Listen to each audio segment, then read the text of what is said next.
ठीक है, तो आज हम इकोनॉमिक्स का लेक्चर नंबर 3 करेंगे शुरुआत। और लेक्चर का नाम पॉवर्टी एंड फूड सिक्योरिटी है। ये जो इकोनॉमिक्स के सारे लेक्चर हैं ये अपने मेंस में बहुत ज़्यादा काम आने वाले हैं। और मैंने बताया कि मैं इकोनॉमिक्स के करीब करीब 20 लेक्चर कराऊंगा। और लेक्चर का मैं डिज़ाइन भी बता चुका हूँ कि पहले शुरुआती 10-15 मिनट में शब्द बताऊंगा, नए नए शब्द टर्मिनोलॉजी बताऊंगा जो तुमने सुने नहीं होंगे। फिर उसके बाद मैं प्रॉपर्ली लेक्चर को शुरू करूंगा। इसमें क्या होगा कि पूरी इकोनॉमिक्स का एक ही लेक्चर में दो से बार ज़्यादा रिवाइज हो जाती है। टर्म बताने के समय पे भी एक्सप्लेन कर देता हूँ, बाकी लेक्चर में तो एक्सप्लेन करना ही है पूरा पूरा। तो 2 बार रिवाइज हो जाती है इकोनॉमिक्स। ये मेंस में सबसे ज़्यादा काम आती है, मेंस में और इंटरव्यू में। मैं आईएएस लेवल के हिसाब से करा रहा हूँ। आईएएस लेवल का भी अगर मेंस का एग्जाम दो तो आप उसमें कर सको। तो इसमें जो आज की टर्मिनोलॉजी है मैं एक साथ में बोल देता हूँ, स्क्रिप्ट लगा देता हूँ। पहला शब्द है हरित क्रांति। दूसरा शब्द है HYC सीड्स, हरित क्रांति ग्रीन रेवोल्यूशन। दूसरा है HYV सीड्स, फेमिन यानी अकाल, फेयर प्राइस शॉप यानी उचित मूल्य की दुकान। उसके बाद 5वां है बफर स्टॉक। उसके बाद में है पॉवर्टी गरीबी, और उसके बाद में है पॉवर्टी लाइन गरीबी रेखा। और 8वां है कैजुअल वेज लेबर है, अनियमित वेतन मजदूरी। तो जो आज का लेक्चर का नाम है गरीबी एवं खाद्य सुरक्षा। ये लेक्चर बहुत ज़्यादा डीप है। एक चीज़ याद रखना, गरीबी को इतनी आसानी से नहीं समझा जा सकता। ये तो आधे 1 घंटे के आसपास में लेक्चर होगा, लेकिन गरीबी का जो टॉपिक है ना बहुत ही वास्ट है और इस पे पूरी राजनीति चलती है। इसी पे पूरी राजनीति चलती है। जैसे कि आपने सुना होगा कम्युनिज्म वगैरह, राइटिज्म वगैरह, जितनी भी थ्योरी सुनी है वो सारी की सारी इसी टॉपिक पे चलती है। पिछले 60 साल से हमारे भारत की राजनीति एक ही नाम पर चल रही है, गरीबी हटाओ गरीबी हटाओ। 60 साल में गरीबी हटी नहीं है, लेकिन राजनीति उसी पे चल रही है। नरेंद्र मोदी हर बार यही बोलता है कि हमारी सरकार गरीबों की है, लेकिन किया कुछ नहीं है अभी तक, पूरा कुछ होने का। तो इसके लिए मैं केटी सीरीज पे एक अलग से लेक्चर बनाऊंगा पॉवर्टी पे, और पॉवर्टी रिडक्शन, पॉवर्टी घटाने के लिए अब तक क्या क्या किया जाता है। तो ये इकोनॉमिक्स का है, तो मैंने इकोनॉमिक्स के हिसाब से डिजाइन किया है। इसमें पॉलिटिकल इश्यू नहीं जोड़ूंगा, मैं पॉलिटिकल राजनीतिक संबंध नहीं जोड़ूंगा, सिर्फ और सिर्फ इकोनॉमिक्स के बारे में बात करेंगे। तो पहला पॉइंट है ग्रीन रेवोल्यूशन। ग्रीन रेवोल्यूशन का नाम तो सुना है और शायद मैं किसी एक लेक्चर में इसे एक्सप्लेन भी कर चुका हूँ। ठीक है, इसके बारे में मैंने आपको बताया था। ग्रीन रेवोल्यूशन यानी हरित क्रांति। हरित क्रांति का मतलब उत्पादकता बढ़ाना, उत्पादकता, प्रोडक्टिविटी बढ़ाना। मैं ये सब समझाता हूँ पूरा का पूरा। अपने इंडिया में बात चल रही थी 1965 के आसपास में, जिस समय भारत की जो स्थिति थी खाद्यान्न के मामले में खराब हो चुकी थी।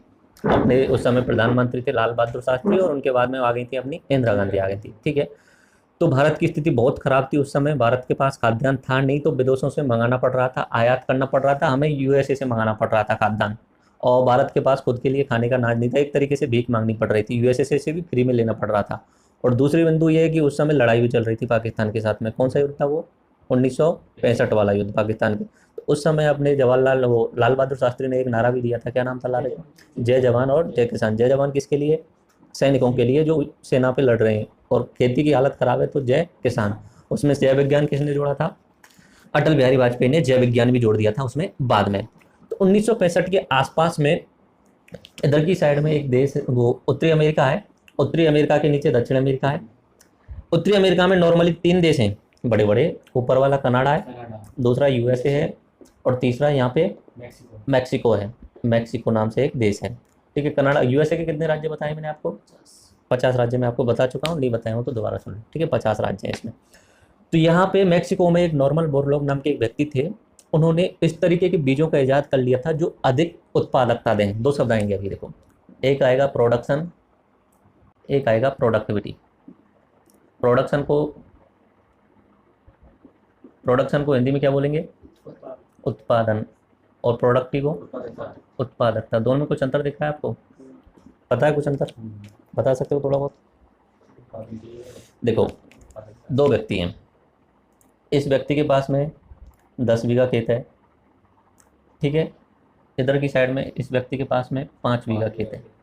ठीक है, ये 10 बीघा व्यक्ति, जो 10 बीघे वाला जो व्यक्ति है, वो 10 बीघा में सिर्फ और सिर्फ 50 क्विंटल गेहूं उत्पादन कर रहा है। ठीक है, और ये 5 बीघे वाला जो व्यक्ति है, ये भी 5 बीघा में 40 क्विंटल गेहूं का उत्पादन कर रहा है।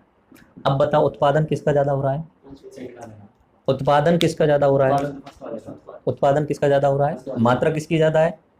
फर्स्ट वाले की, 50 क्विंटल वाले की। लेकिन उत्पादकता किसकी ज़्यादा है? प्रोडक्टिविटी किसकी ज़्यादा है? 1 बीघा में ज़्यादा कौन उत्पादन कर रहा है? उत्पादकता का मतलब हुआ प्रति हेक्टेयर या प्रति बीघा में कौन ज़्यादा उत्पादन कर रहा है। ठीक है, तो भारत, इसमें आप देख सकते हो 40 में अगर 5 का भाग दे दोगे तो एक बीघा में कितना कर रहा है? 8 क्विंटल प्रति बीघा। और ये कितना कर रहा है? 50 में 10 का भाग दे दो तो 5 क्विंटल। उत्पादन किसका ज़्यादा हुआ? ए वाले का। और उत्पादकता किसकी ज़्यादा हुई? बी वाले की। तो ये उत्पादकता बढ़ाने के लिए कुछ 4-5 बिंदुओं का इंपॉर्टेंट ध्यान रखना पड़ता है, जो अपने ग्रीन रेवोल्यूशन में काम आता है। मैं अभी आपको सारी चीज़ें बता रहा हूँ। तो मैक्सिको में एक व्यक्ति थे, उसका नाम था नॉर्मन बोरलॉग नाम से। Norman Borlaug. वहाँ पे उन्होंने कुछ चावल वगैरह के लिए एक नए तरीके के बीज बनाए थे, HYV beads, high yield variety seeds बोलते हैं। जैसे सीड का मतलब होता है बीज, हाई हाई का मतलब उच्च, यील्ड यानी प्रत्यास्थता यानी उत्पादकता, जिनकी उत्पादकता ज़्यादा हो ऐसे बीज बनाना। ठीक है, पुराने समय पे क्या होता था, जैसे किसी को, किसान को गेहूं बोना है तो अपने लास्ट ईयर में जो गेहूं आए उन्हीं को, उनमें से निकाल के बो के आ जाता था। लेकिन जब HYV बीड्स ये आ जाएंगे, HYV high yield variety seed, seed यानी बीज, ये आ जाएंगे तो सारे के सारे यही बोए जाएंगे। हरित क्रांति का सीधा सीधा मतलब हुआ उत्पादकता बढ़ाना। उत्पादकता बढ़ेगी तो उत्पादन ऑटोमेटिक बढ़ता जाएगा। ठीक है, खेती की मात्रा भारत के पास में अच्छी है, खेती की कमी नहीं है, खेत बहुत ज़्यादा है यहाँ पे, जमीन अच्छी है और बहुत ज़्यादा उपजाऊ है, लेकिन उत्पादकता बढ़ाना इंपॉर्टेंट है। तो उत्पादकता बढ़ाने के लिए 4 चीज़ों का ध्यान रखना पड़ेगा, 4 बिंदुओं को ध्यान रखना पड़ेगा। पहले तो बीज की क्वालिटी अच्छी होनी चाहिए, क्या हो गया, हाई यील्ड वेराइटी सीड, उच्च उत्पादकता वाले बीज होने चाहिए। ठीक है, दूसरा होना चाहिए सिंचाई, इरीगेशन, इरीगेशन यानी सिंचाई होनी चाहिए। और तीसरा होना चाहिए उर्वरकता, उर्वरक, रसायन उर्वरक यानी केमिकल फर्टिलाइजर यानी यूरिया खाद वगैरह। और चौथा होना चाहिए पेस्टिसाइड यानी कीटनाशक।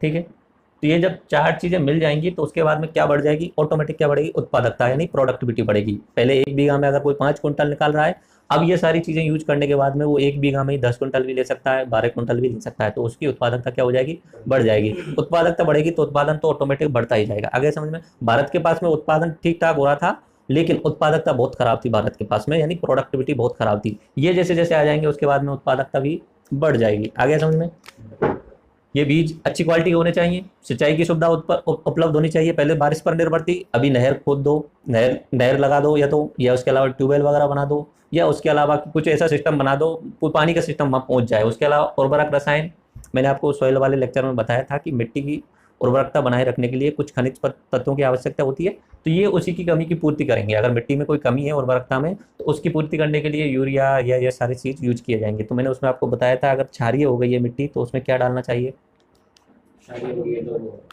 जिप्सम डाला जाएगा। ठीक है, और पेस्टिसाइड जो है वो कीटनाशक होता है कि अब फसल खड़ी हो गई है उसके बाद में उसमें कीटाणु लगने के चांस होते हैं। ठीक है, तो उन्हें मारने के लिए कीटनाशक। तो ये 4 चीज़ आपको याद रखनी है, आप किसी भी तरीके से याद रखो तो बोलना एक साथ में, उत्पादकता बढ़ाने के लिए 4 चीज़ यूज करनी है। पहला बोलो हाई यील्ड वेराइटी सीड, अधिक उत्पादकता वाले। दूसरा हिंदी में बोलो सिंचाई। तीसरा उर्वरक। और चौथा कीटनाशक। हाई यील्ड सीड्स का मतलब होता है improved by the scientist to improve food supply and reduce famine in developing country. तो ये जो हाई यील्ड वेराइटी वाले जो सीड्स होते हैं इनका मतलब सीधा एक तो प्रोडक्टिविटी बनानी है, प्रोडक्शन ऑटोमेटिक बढ़ेगा, और ताकि जिन क्षेत्रों में अकाल वगैरह आ रहे हैं उन अकालों में कमी आ जाएगी। ठीक है, तो ये सारी चीज़ें आपको याद हो गई। अब दूसरा पॉइंट आता है, पहला टर्मिनोलॉजी कंप्लीट हुआ। पहला टर्मिनोलॉजी क्या बताया मैंने, पहला बताया ग्रीन रेवोल्यूशन का मतलब क्या हुआ। ठीक है, अब दूसरा बिंदु आता है, दूसरे बिंदु का नाम है फेमिन। मैं स्क्रीन पे पहले ही दिखा चुका हूँ उसे। फेमिन, फेमिन, फेमिन यानी अकाल। अकाल का मतलब जानते हो, सुना तो होगा, अकाल आ सूखा ही होना। एक्चुअली में प्रॉपर्ली सूखा ही मतलब नहीं होता।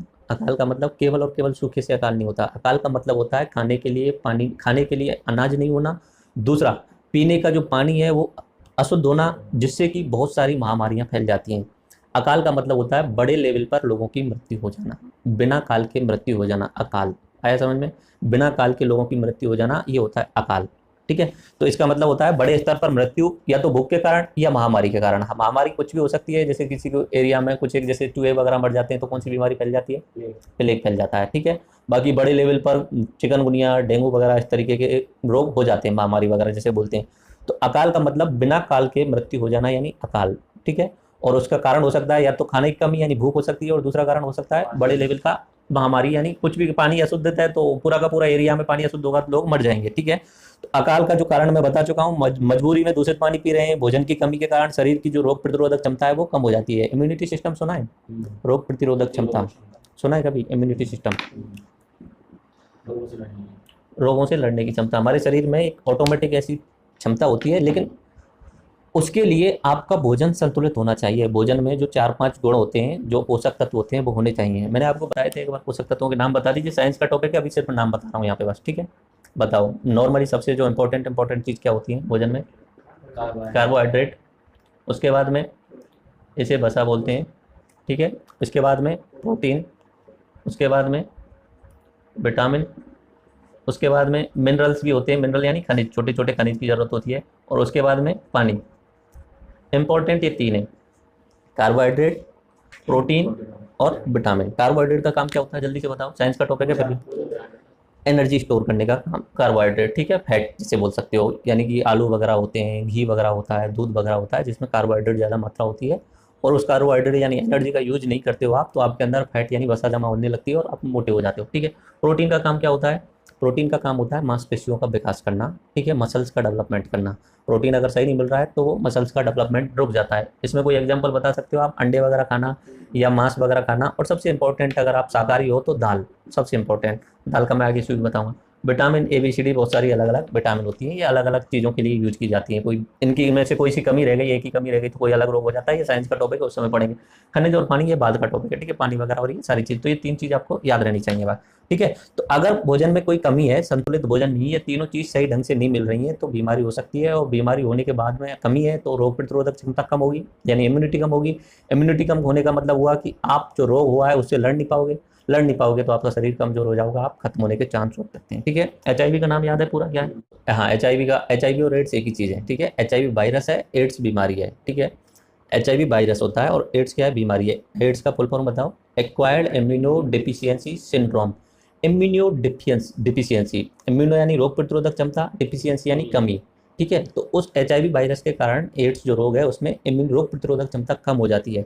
बाकी कोई बीमारी नहीं होती है, ऐसा उसमें कोई स्पेशल बीमारी नहीं होती है, लेकिन जब वो बीमारी हो जाती है, एचआईवी वाली बीमारी हो जाती है, तो उसकी रोग प्रतिरोधक क्षमता खत्म हो गई। रोग प्रतिरोधक क्षमता खत्म होने का मतलब ये हुआ कि जैसे व्यक्ति बीमार हुआ तो उस बीमारी से लड़ने के लिए अपने अंदर से ऑटोमेटिक जो बनते रहते हैं, वो जो वायरस वगैरह होते हैं जो लड़ते रहते हैं, जीवाणु, वो नहीं लड़ पाएंगे, वो लड़ने की क्षमता खत्म हो जाएगी। तो बुखार हो गया, उसे बीमार हो गया तो वो बुखार ही रहेगा और बुखार के कारण उसकी मृत्यु हो जाएगी। एचआईवी के कारण मृत्यु नहीं हो रही है, बीमारी की मृत्यु किसके कारण हो रही है? बुखार के कारण, या कोई दूसरी बीमारी, जैसे कि आपका यहाँ चोट लग गई तो चोट में नॉर्मली बहुत सारे ऑटोमेटिक इम्यून सिस्टम के कारण वो थक्का लग जाना, थक्का जम जाना, और वो ऑटोमेटिक सही हो जाता है अगर सही है, अगर रोग प्रतिरोधक क्षमता। लेकिन अगर एचआईवी हो गया तो उसमें क्या होगा, वो आपका जो थक्का बनना होता है और इम्यून सिस्टम है वो नहीं काम कर पाएगा और वो घाव बुरा होता जाएगा, तो उसके कारण उसकी मृत्यु हो जाएगी, ठीक है। तो ये सारी चीज़ समझ में आ गई होंगी। नॉर्मली जो फेमिन का यानी अकाल का शिकार होते हैं वो अपने किसान वगैरह, दिहाड़ी मजदूर, ये सबसे ज़्यादा प्रभावित होते हैं। बड़े बड़े लोगों पर कोई फर्क नहीं पड़ता, जिनके पास पैसा हो तो ज़बरदस्ती खरीद सकते हैं कहीं ना कहीं से, ठीक है। तो एक एग्जाम्पल मैं आपको बता देता हूँ। 1943 में अपने बंगाल की साइड में अकाल आया था। बंगाल उस समय जो बांग्लादेश है और पश्चिम बंगाल दोनों को मिला के बंगाल बनता था। 1943 यानी भारत आज़ाद नहीं हुआ था उस समय जो अकाल आया था उसमें 30 लाख लोगों की मौत हुई थी। 30 लाख लोग। अपनी हिस्ट्री में पढ़ाया गया है कभी ये सारी चीज़ें? सुनी है कभी? उधम सिंह का नाम सुना है? बहुत कम लोगों ने सुना है उधम सिंह का नाम? नहीं सुना उधम सिंह का नाम? देखो, मैं बता रहा था ना आपको, ब्रेन वॉश पाकिस्तान का किया गया है, ऐसे बता रहा था ना, पाकिस्तान की हिस्ट्री में भी गलत पढ़ाया जाता है। इंडिया का भी ब्रेन वॉश किया गया है, बहुत सारी चीज़ें हुआ। इंडिया में भी जवाहरलाल नेहरू जी ने जब डिसाइड किया था कि किस तरीके का एजुकेशन सिस्टम होना चाहिए, तब उन्होंने अपनी विचारधारा को आगे रख दिया, बाकी सबको पीछे पटक दिया। सुभाष चंद्र बोस के बारे में नहीं जानता कोई भी, उसके अलावा आप भगत सिंह के बारे में नहीं जानते, उधम सिंह के बारे में नहीं जानते, तो वो एक तरीके से ब्रेन वॉश होता है। मैं ये कोशिश करता हूँ 360 डिग्री बताने का मतलब यही है मेरा कि उनको भी शामिल करो उस चीज़ में। ऐसे मतलब ये नहीं, देखो विचारधारा अलग अलग हो सकती है, तुम्हारी और मेरी विचारधारा में मतभेद हो सकता है, लेकिन इसका मतलब ये नहीं है कि तुम्हारी विचारधारा का और मेरी विचारधारा का मतभेद है तो ये नहीं कि मैं तुमको बिल्कुल ही डिसएग्री कर दूं और तुमसे दूरी बना लूं, ऐसे नहीं। कन्वर्जन होना चाहिए, बातचीत होनी चाहिए, तुम्हें जो अच्छा लगे वो तुम संभाल लो, मुझे जो अच्छा लगे मैं संभाल लूंगा, लेकिन ऐसा मत करो कि डिलीट कर दो उस चीज़ को। उधम सिंह को नहीं जानते, वीर सावरकर को नहीं जानते, वीर सावरकर के बारे में भी नहीं जानते होंगे, ठीक है। ये सारी चीज़ें मैं हिस्ट्री की चीज़ों में बात करूंगा। तो मैं इसलिए बताया था कि 1943 का जो युद्ध हुआ, 1943 में जो बंगाल में फेमिन आया था, अकाल आया था, उसमें 30 लाख लोग मरे थे। 30 लाख लोग नॉर्मल बात होती है क्या? 30 लाख लोग मरना, उस समय तो जनसंख्या ही इतनी सी थी। उस समय भारत की 30 करोड़ जनसंख्या थी, 30 करोड़ में से 30 लाख, 1% के आसपास जनसंख्या खत्म हो गई। और बंगाली वो 10% से ज़्यादा लोग मर गए होंगे। बंगाल में 3 करोड़ के आसपास लोग रहते थे बंगाल में, उसमें से 30 लाख लोग मर जाना यानी 10% लोग मर जाना बहुत बड़ी बात होती है। चलो अब एक नाम आया तो एक व्यक्ति का नाम बता देता हूँ। सत्यजीत रे नाम है, अपने फिल्मकार है पुराने समय के। इन्होंने एक मूवी बनाई थी अप्पू ट्रायोलॉजी नाम से, ठीक है। इसे शायद अपना ऑस्कर के लिए भी नॉमिनेट किया गया था, ऑस्कर के लिए गई थी। अप्पू की 3 मूवी बनाई थी, तो बंगाल के अकाल से संबंधित ही मूवी है, ठीक है। उस समय की ही कहानी है इसमें। एक चीज़ इसमें ये और मैं दोबारा से बता देता हूँ। 1943 में इंग्लैंड के जो प्रधानमंत्री थे वो विंस्टन चर्चिल थे, और भारत जब आज़ाद हुआ था तब कौन थे? क्लीमेंट एटली थे। क्लीमेंट एटली के पार्टी का नाम था लेबर पार्टी। विंस्टन चर्चिल जो तो पुराने वाले थे।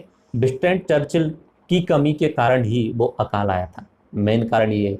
जिस समय भारत को जरूरत थी खाद्यान्न की, उस समय भारत में से खाद्यान्न को निकाल करके इंग्लैंड में ले जाया जा रहा था, वहाँ सैनिकों को दिया जा रहा था, जबकि जरूरत यहाँ पर भी थी। तो आतंकवाद का मतलब यही नहीं होता कि लोगों को बंदूक से मारना। आतंकवाद का मतलब ये होता है 30 लाख लोगों को मार दिया, लेकिन उसे कभी आतंकवादी बताया गया क्या? नहीं बताया गया। तो उसके बारे में ठीक है, तो ये सब बाद में देखेंगे। अब आगे अगला टॉपिक की बात करते हैं, तीसरा वाला, बफर स्टॉक। बफर का मतलब तो जानते होंगे, बफर स्टॉक यानी भंडारण करना। अगर अब हमें ये फूड सिक्योरिटी चाहिए यानी खाद्य सुरक्षा चाहिए, अब लोग गरीब होंगे, ठीक है, मैंने दो चीज़ बताई, अकाल भी आएंगे। अब अकाल की कमी करने के लिए क्या करना पड़ेगा? खाद्यान्न होना चाहिए, खाद्यान्न होना चाहिए और खाद्यान्न को लोगों तक पहुंचाना चाहिए। तो पहुंचाने के लिए सरकार को पहले खाद्यान्न को खरीदना पड़ेगा और बड़े बड़े गोदाम्स में, गोदाम जिन्हें बोलते हैं, उनमें स्टोर करके रखना पड़ेगा। तो खाद्यान्न का भंडारण होना चाहिए। नॉर्मली इसका जो संचालन करता है फूड कॉर्पोरेशन ऑफ इंडिया करता है, हाँ FCI जिसे बोलते हैं। पूछ सकते हैं कि अपना बफर स्टॉक जो होता है उसका जो संचालन और उसे कंट्रोल कौन करता है, तो FCI बोलते हैं उसे, फूड कॉर्पोरेशन ऑफ इंडिया। तो इसमें गेहूँ चावल वगैरह स्टोर किए जाते हैं और FCI जो है किसानों से खाद्यान्न खरीद लेता है, ठीक है। अगला पॉइंट चलते हैं, अगला जो नाम है फेयर प्राइस शॉप, FPS, उचित मूल्य दुकान, जानते होंगे सभी, राशन की दुकान जिन्हें बोलते हैं, ठीक है, फेयर प्राइस शॉप। सरकार ने भंडारण तो कर लिया, अब उसे वितरित भी करना है, तो डायरेक्ट तो बांट नहीं सकते, दुकानें बनानी पड़ेंगी, उचित मूल्य की दुकानें बनानी पड़ेंगी। उचित मूल्य की दुकानों पर जो सामान बाजार में महंगा मिल रहा है उस पर सब्सिडी देके फेयर प्राइस शॉप पे वो कैसा मिल जाएगा? सस्ता मिल जाएगा, ठीक है। जैसे कि अपना चावल 3 रुपये किलो मिल जाएगा, गेहूँ 2 रुपये किलो मिल जाएगा और मोटा अनाज जो है 1 रुपये किलो मिल जाएगा। आगे बात करेंगे उसके बारे में। तो मेरे हिसाब से ये सारी समझ में आएगी। राशन शॉप बोला जाता है इन्हें, इसमें गेहूँ चावल चीनी केरोसिन वगैरह भी दिया जाता है, चीनी भी दी जाती है, केरोसिन भी दिया जाता है। हम लेके आते थे पहले, हमें तो याद है, अभी का तो पता नहीं। अभी तो क्या है, इसमें भ्रष्टाचार बहुत ज़्यादा होता है, करप्शन बहुत ज़्यादा होता है। करप्शन वाले टॉपिक में इसके बारे में बात करेंगे। बाजार की कीमतों से सस्ते दामों पर मिलता है। उसके अलावा सरकार इसमें सब्सिडी देती है, ज़्यादातर सब्सिडी जो देती है वो केंद्र सरकार देती है, थोड़ा बहुत हिस्सा अपना राज्य सरकार देती है। नोट्स बाद में बना लेना, मैं PDF दे दूंगा, ठीक है। उसके बाद में बात करते हैं न्यूनतम समर्थन मूल्य, MSP। ये समझ में आ गए पुराने वाले, अकाल समझ में आ गया, बफर स्टॉक समझ में आ गया, FPS यानी फेयर प्राइस, उचित मूल्य की दुकान समझ में आ गई। अब बात करते हैं minimum support price. Minimum support price नाम सुना है, न्यूनतम समर्थन मूल्य। सरकार ऐसा करती है जब फसल बोई जाने वाली होती है उससे पहले कुछ एक स्पेशल फसलों की न्यूनतम समर्थन मूल्य घोषित कर देती है। कि गेहूं का उन्होंने कर दिया कि 1750 रुपये, तो किसान उस फसल को बोने के लिए उत्साहित होंगे। उस फसल को बोने के लिए उत्साहित इसलिए होंगे कि भाई कुछ भी हो, जो सरकार है वो कम से कम 1750 रुपये कुंटल के हिसाब से गेहूं तो लेगी ही। तो कोई स्पेशल फसल को अगर उन्हें प्रोत्साहन करना है तो उसमें भी MSP बढ़ा दी जा सकती है, ठीक है। तो ये अपना MSP जो है वो सरकार के द्वारा फसलों के उत्पादन बढ़ाने के लिए प्रति वर्ष फसल बोने से पहले घोषित कर दी जाती है। MSP समझ में आ गया, न्यूनतम समर्थन समझ। उसके बाद करते हैं पॉवर्टी ट्रैप। पॉवर्टी ट्रैप ये ऐसे हिंदी में बोलते हैं गरीबी का दुष्चक्र। गरीबी का दुष्चक्र समझ में आ रहा है कुछ? कैसे होगा, कैसे हो रहा होगा? देखो अब समझाता हूँ। कोई गरीब आदमी है, ठीक है, गरीब के पास खाने का भी कम है और पढ़ने का भी नहीं है, और तीसरा हेल्थ, एजुकेशन, खाना का, फूड, एजुकेशन और हेल्थ, ये 3 चीज़ों की कमी रहेगी, ठीक है। 3 चीज़ों की कमी रहेगी तो उसका जो उत्पादन होगा, जैसे कि गरीब व्यक्ति है तो वो अपने बेटे को पढ़ा पाएगा क्या? नहीं पढ़ा पाएगा, एजुकेशन नहीं दे पा रहा है, उसकी अच्छी हेल्थ होगी क्या? नहीं हो पाएगी, ठीक है। उसके बाद भोजन भी नहीं मिल रहा है तो हेल्थ तो कमजोरी रहेगी, और बीमार भी हो जाता है तो उसके बाद और कमजोर हो जाए। तो जो अपना मानव संसाधन, नाम सुना है? मानव संसाधन, हम जो हैं वो मानव संसाधन है। जैसे कि सोना एक संसाधन होता है, रिसोर्स होता है। सारी की सारी चीज़ें जिनकी कीमत होती है ना, वो संसाधन होते हैं, जिनकी वैल्यू होती है वो संसाधन होते हैं। हमारी भी वैल्यू है, हमारी वैल्यू जो है अनमोल है, हम संसाधन है। अगर कोई भी व्यक्ति स्टीव जॉब्स बन जाता है तो एप्पल खड़ा कर सकता है, कोई व्यक्ति अगर मार्क जुकरबर्ग बन जाता है तो वो फेसबुक बना सकता है, ठीक है। तो उनकी कितनी हायर वैल्यू हो सकती है। अगर किसी व्यक्ति को, गरीब बच्चे को अगर हायर क्वालिटी की एजुकेशन दे दी जाए, उसे अच्छी तरीके से MBBS करा दिया जाए तो डॉक्टर बनने के बाद में अरबों रुपए कमा सकता है वो।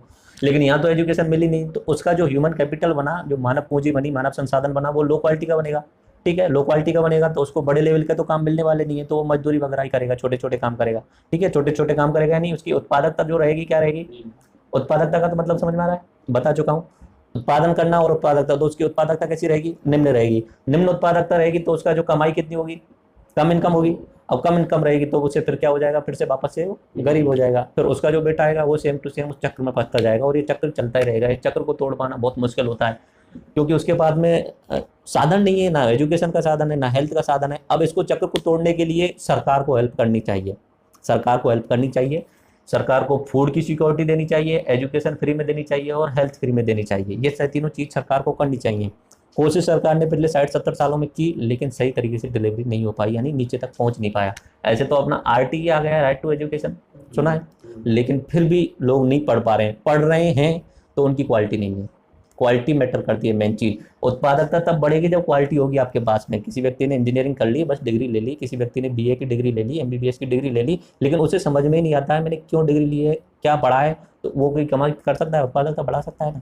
इंडिया की सबसे बड़ी प्रॉब्लम, सरकारी स्कूलों में जो 10वीं तक बच्चे पढ़ते हैं उनको सही ढंग से गुणवत्ता करना नहीं आता है। उत्पादकता यानी क्वालिटी कितनी खराब है इंडिया की, तो एजुकेशन पे ध्यान नहीं दे पा रहे हैं। फूड का चलो ठीक है, फूड मिल रहा है, लेकिन पूर्ण रूप से फूड नहीं मिल रहा है। गेहूं का मिल जाना ही फूड नहीं होता है, रोटी खा लेना ही फूड नहीं होता है, उसके अलावा पोषक तत्व भी मिलने चाहिए, प्रोटीन भी मिलना चाहिए, कार्बोहाइड्रेट्स भी मिलना चाहिए, विटामिन भी मिलना चाहिए, सही मात्रा में मिलना चाहिए। उसके बाद में ये सारी चीज़ें ट्रैप बना रहता है। और ये हेल्थ जो है अपना सरकारी हॉस्पिटल का, तो आप जानते ही हो कितनी हालत ख़राब है। डॉक्टर दिखते ही नहीं है, देखते हैं तो वो 2-2 3-3 घंटे इंतजार करते हैं और ज़बरदस्ती टाल देते हैं। मैंने तो अभी कुछ दिनों पहले एक वीडियो ऐसी ऑडियो सुनी थी जिसमें डॉक्टर ने, मरीज ने फ़ोन किया था डॉक्टर को किसी, हाँ तो आपने भी सुनी होगी शायद।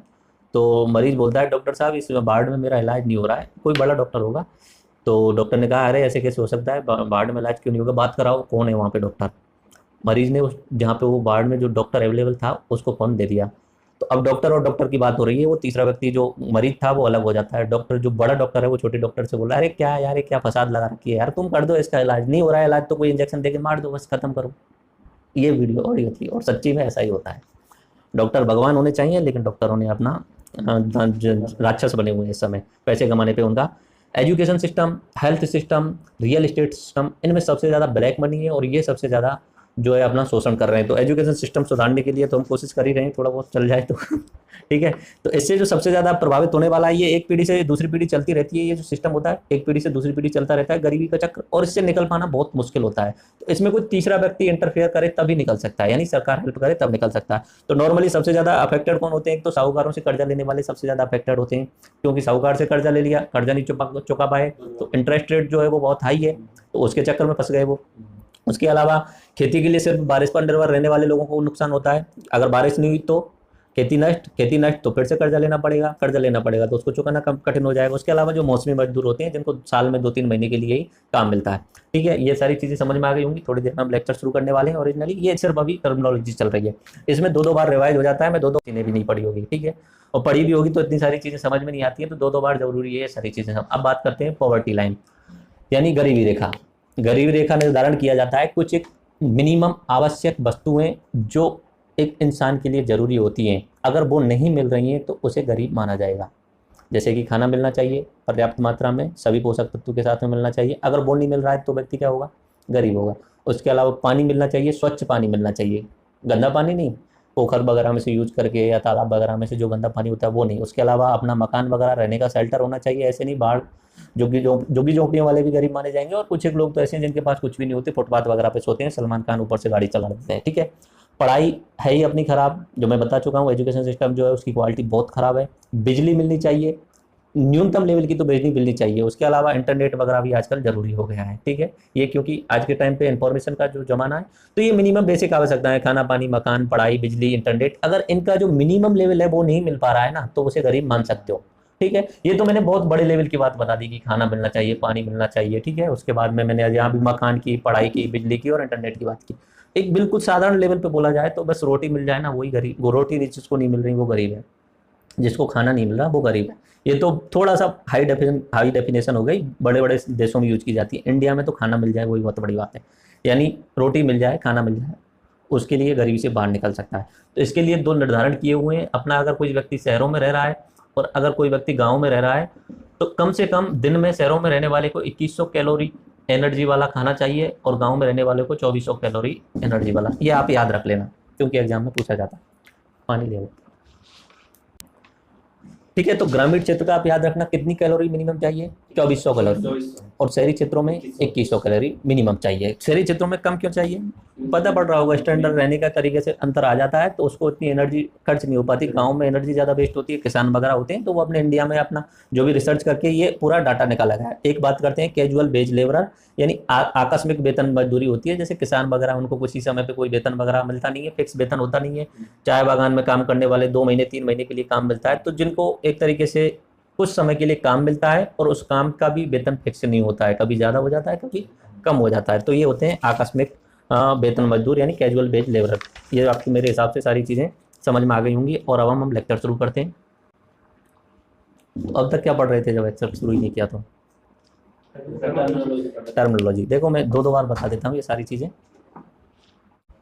अभी तक हम टर्मिनोलॉजी पढ़ रहे थे, अब दोबारा से पॉइंट पे आते हैं। आज के लेक्चर का नाम मैंने बताया था पॉवर्टी एंड फूड सिक्योरिटी यानी खाद्य सुरक्षा। पॉवर्टी का मतलब अब लास्ट में क्या मतलब आ गया, सिर्फ खाना मिल जाना चाहिए बस। इंडिया के लेवल के देश को सिर्फ खाना मिल जाना चाहिए। खाना भी कितना, गांव के क्षेत्र में 2400 कैलोरी और शहरों के क्षेत्र में। अब खाना देने के लिए सरकार को उसकी सुरक्षा करनी पड़ेगी, यानी खाद्य सुरक्षा, यानी हर व्यक्ति के पास में पहुंचाना पड़ेगा। तो खाद्य सुरक्षा क्या होती है, फूड सिक्योरिटी क्या होती है, अब ये समझते हैं।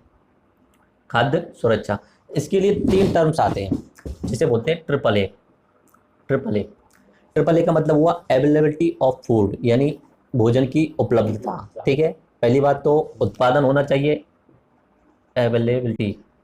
ठीक है, इसे अवेलेबिलिटी को क्या बोलते हैं, उपलब्धता। दूसरा होता है एक्सेसिबिलिटी, 3 से नाम समझ में आ रहा होगा, 3 यही आएंगे, अभी ये स्पेलिंग गलती हो सकती है। ठीक है, एक्सेसिबिलिटी, और उसके बाद में आता है अफोर्डेबिलिटी। ये 3 शब्द आते हैं।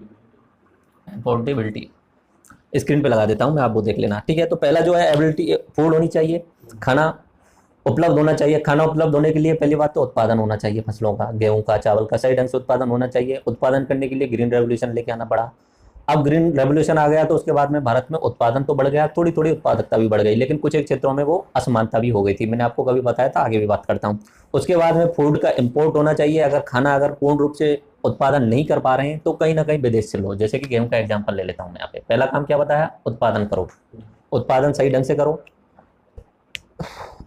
इतना उत्पादन करो कि सभी लोगों तक वो खाना पहुंच जाए और सभी लोगों के लिए वो पर्याप्त रहे। तो उत्पादन करो। अगर उत्पादन नहीं हो रहा है उतना, तो आयात करो, कैसे भी करके आयात करो। ये समझ में आया कुछ?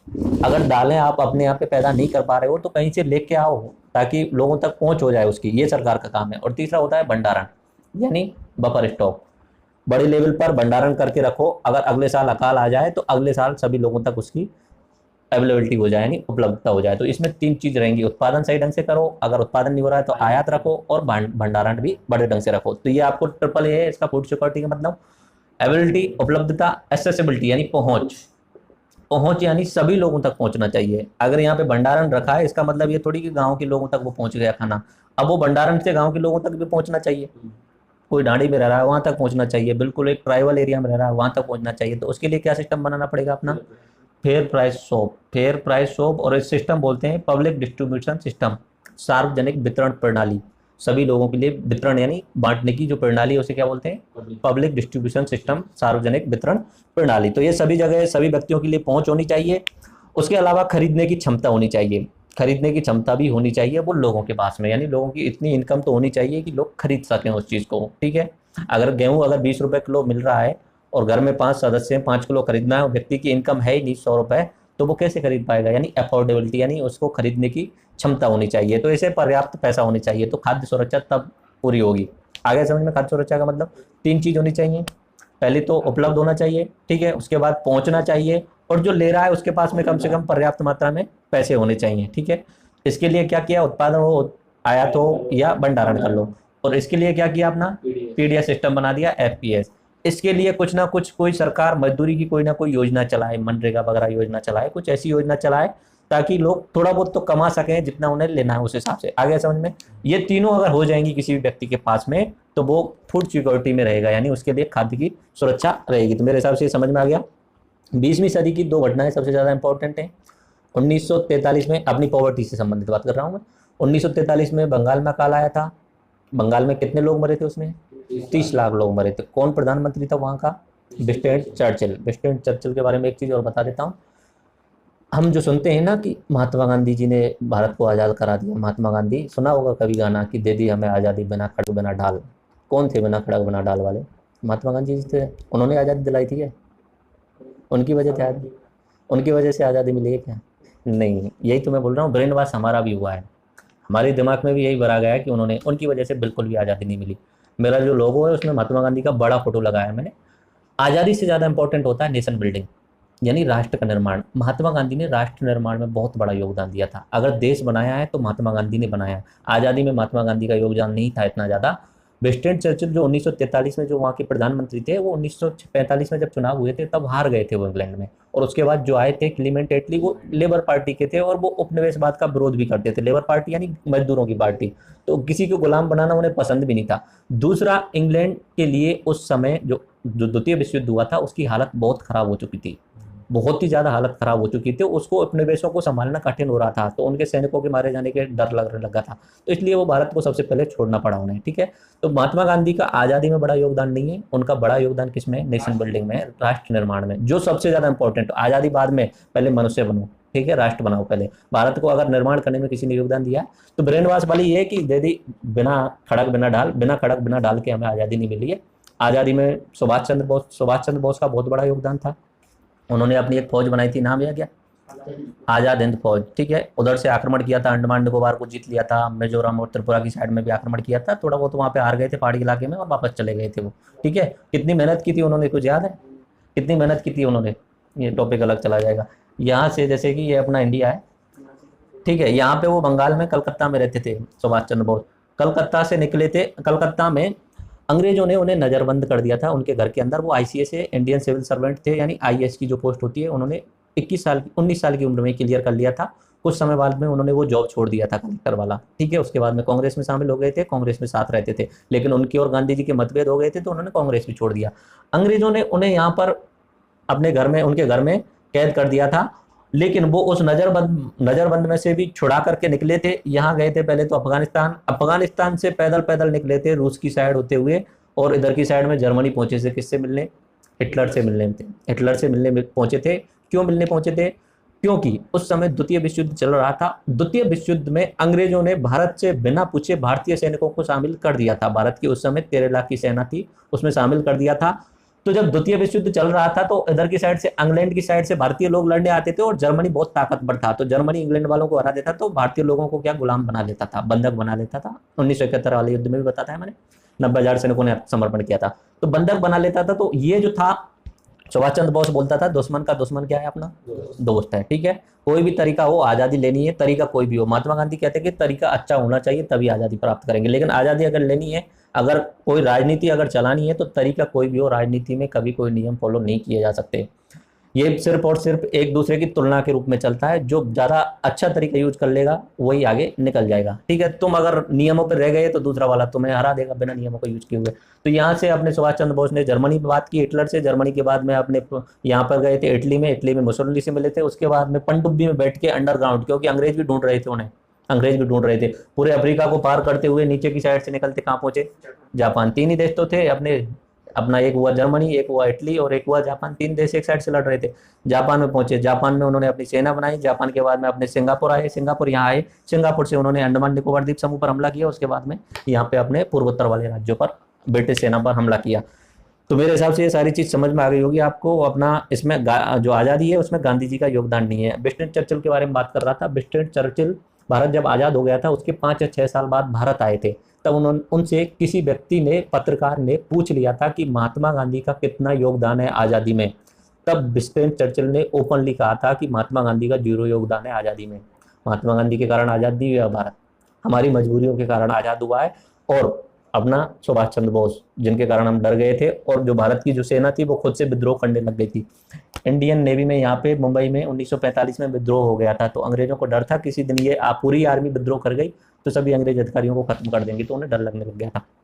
चलो बात करते हैं आगे। 1943 में बंगाल का अकाल हुआ था। विंस्टन चर्चिल उस समय प्रधानमंत्री थे। 30 लाख लोगों की उस समय मौत हुई। तो बहुत बड़े आतंकवादी थे विंस्टन चर्चिल। जहाँ पे भी मौत हो रही है वो आतंकवादी, लेकिन कभी किसी बोला थोड़ी इस बात को, सिर्फ वही बंदूकों के नाम पे मारने वाले को आतंकवादी बोला जाता है। 1950 और 60 के दशक में जो भारत की जो स्थिति थी खाद्यान्न के मामले में बहुत कमजोर हो गई थी।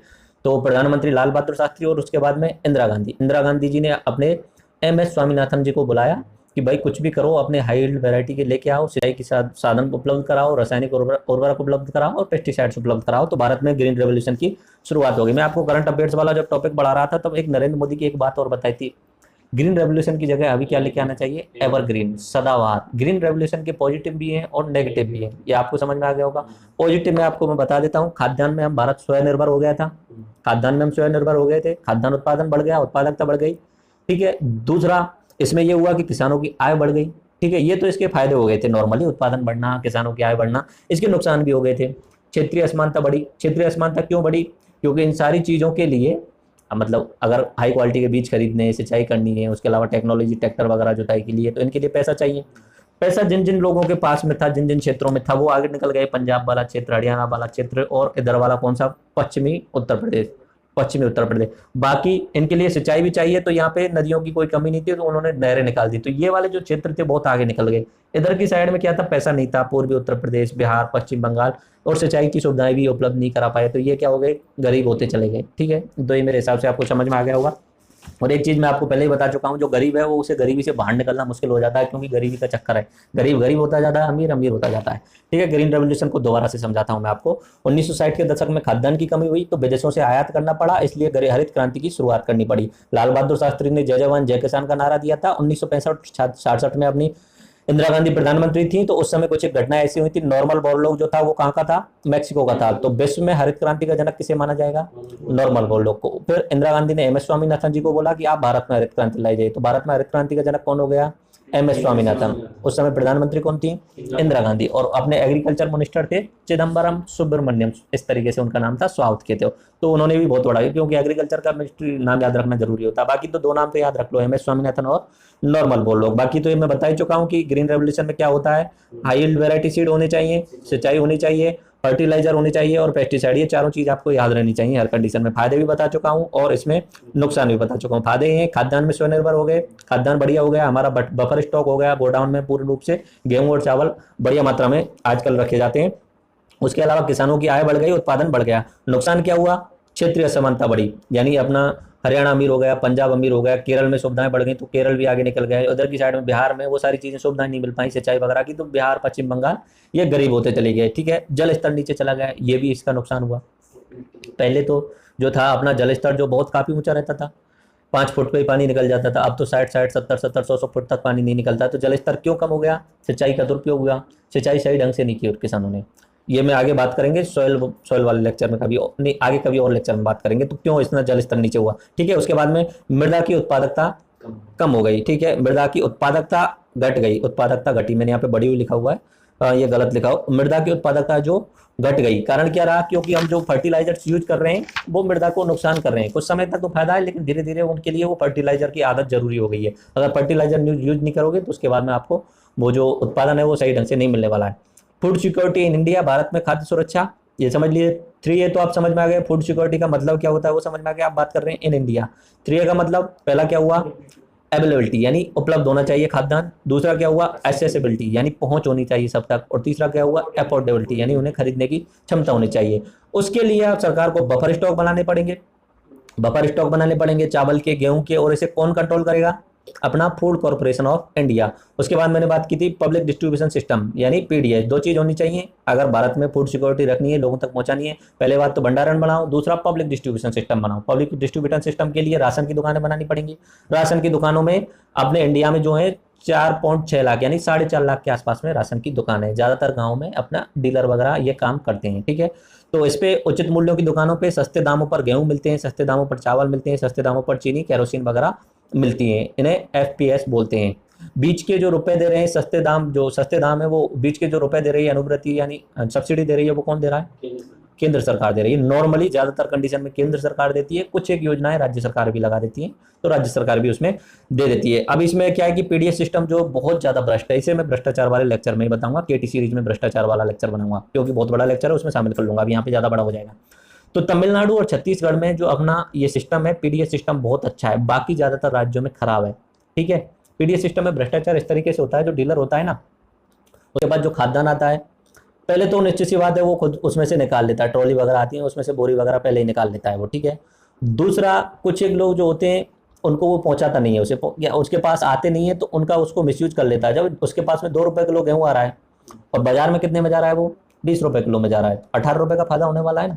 तो वो ज्यादातर कोशिश यही करता है, वो 2 रुपए किलो जो मेरे पास आ रहा है उसे बचा करके बाजार में बेच दिया जाए। ऐसे ही केरोसिन का ब्लैक मनी करता है, वो ब्लैकिंग करता है, ठीक है। ऐसे ही गेहूं का, चावल का, सबका ब्लैकिंग करता है, तो उसमें भ्रष्टाचार बहुत ज्यादा है। अब अगर छत्तीसगढ़ और तमिलनाडु की तरह किया जाए, उसमें क्या होता है, पीओएस बना दिए गए हैं, पॉइंट ऑफ सेल पॉइंट नाम बना दिए गए हैं, यानी केवाईसी नाम से जो सिस्टम होता है कि अब फर्जी में किसी का खाद्यान्न वो यूज नहीं कर सकता। फर्जी का मतलब ये हुआ कि आधार तो सबका कनेक्ट हो गया है। पॉइंट ऑफ सेल का मतलब होता है एक ऐसी मशीन है, इस तरीके की मशीन जो आजकल जो केवाईसी वगैरह यूज करने के लिए की जाती है। जब भी कोई जो उपभोक्ता है जो खाद्यान्न लेने के आएगा तो उसे अंगूठा लगाना पड़ेगा, अंगूठा लगाएगा तो पूरी की पूरी सारी जानकारी ऊपर तक जाएगी, सारी की सारी जानकारी। पहले तो रजिस्टर में गलत नाम लिख लिख के वो उस गेहूं को अपने यूज में ले लेता, अब अंगूठा लगेगा तभी वो दे सकता है। तो उसमें उन दोनों राज्यों में ये पीओएस वाला सिस्टम है, बाकी अपने ऑल इंडिया में होने वाला है, पॉइंट ऑफ सेल बोलते हैं इसे, होना चाहिए अगर भ्रष्टाचार को कम करना है। ठीक है, अब बात करते हैं आगे, पॉइंट आ जाते हैं गरीबी पर, दोबारा से आ जाते हैं। गरीबी के 4 पॉइंट लिखे हुए हैं मैंने। एक तो भूख की कमी, भूखा है इंसान, दूसरा आवास की कमी, ठीक है, यानी खाने की कमी और आवास की कमी है।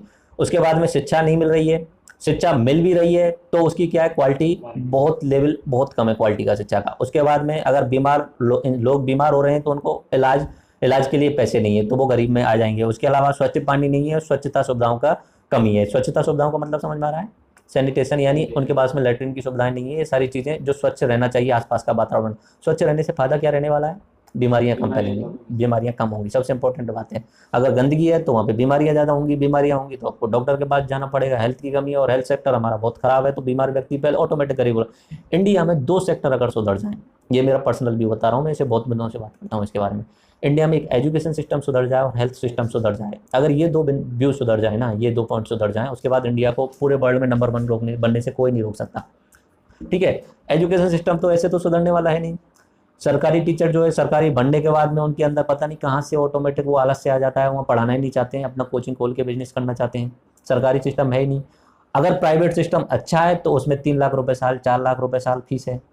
अगर किसी नॉर्मल व्यक्ति को अगर प्राइवेट अच्छे स्कूल में बच्चों को पढ़ाना है जिसमें अच्छी क्वालिटी की एजुकेशन मिलती हो, मैं बता रहा हूँ फर्स्ट क्लास वाले बच्चों की फीस 70-80 हज़ार के आसपास है आज के समय पे। आप डीपीएस वगैरह में पढ़ाओगे तो 1 लाख रुपए एलकेजी वाले बच्चे की, तो कहाँ से नॉर्मल व्यक्ति कहाँ से पढ़ा सकता है। तो एजुकेशन की क्वालिटी नहीं है।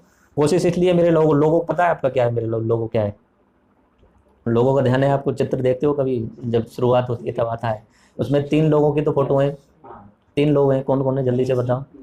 पहले सबसे बड़ा फोटो, उसका मैटर भी करेगा साइज का, मैंने बहुत सोच समझ के बनाया था उस लोगों को, गांधी जी। उसके बाद में दूसरे नंबर पे आता है अपना स्वामी विवेकानंद और तीसरा जो आता है अपना भगत सिंह आता है। तीनों ही इंडिया में बहुत बड़े इंपॉर्टेंट रोल निभाते हैं, तीनों की ही विचारधारा अलग है और तीनों ही मेरे आदर्श हैं। तीनों की विचारधारा अलग है, तीनों की आदर्श हैं, लेकिन उनका अल्टीमेट गोल था इंडिया को फिर से विश्व गुरु बनाना।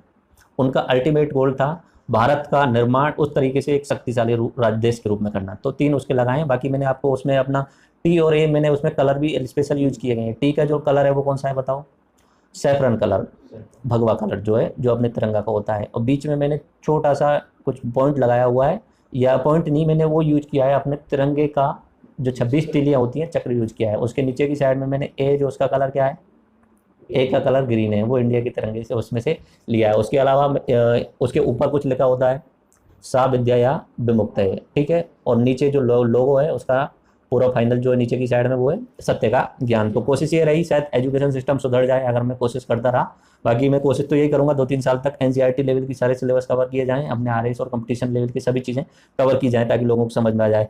तो एजुकेशन सिस्टम सुधरना चाहिए। और दूसरा हेल्थ सिस्टम में भी सरकार कुछ नहीं कर पाएगी, क्योंकि सरकार जो करती है ना उसमें ऑटोमेटिक भ्रष्टाचार आ जाता है। अब खुद से ही लोगों को निकल के आना पड़ेगा, कुछ एक ऐसे समाज सेवी लोगों को निकल के आना पड़ेगा जो खुद से समाज की सेवा करना चाहते हो, भला करना चाहते हो, और ऐसे डॉक्टरों को निकल के आना पड़ेगा। ठीक है, तो एजुकेशन और अगर हेल्थ सिस्टम सुधर जाए तो भारत में कोई गरीब व्यक्ति नहीं रहेगा। शिक्षा अच्छी नहीं मिलती तो अच्छी कमाई नहीं कर पाता, हेल्थ कमजोर रहती है तो हेल्थ में ही बहुत सारे रुपए खर्च हो जाते हैं।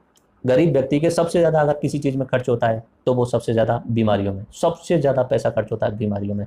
खाना वगैरह बात की बात है, सबसे ज़्यादा पैसा खर्च होता है। छोटी मोटी बीमारी हो गई, डॉक्टर के पास जाओ 2000 से नीचे नहीं आएगा। अगर थोड़ा बहुत भी बड़ी बीमारी हो गई तो गई 50-60 हज़ार रुपये की। तो ये सिस्टम बहुत गड़बड़ है।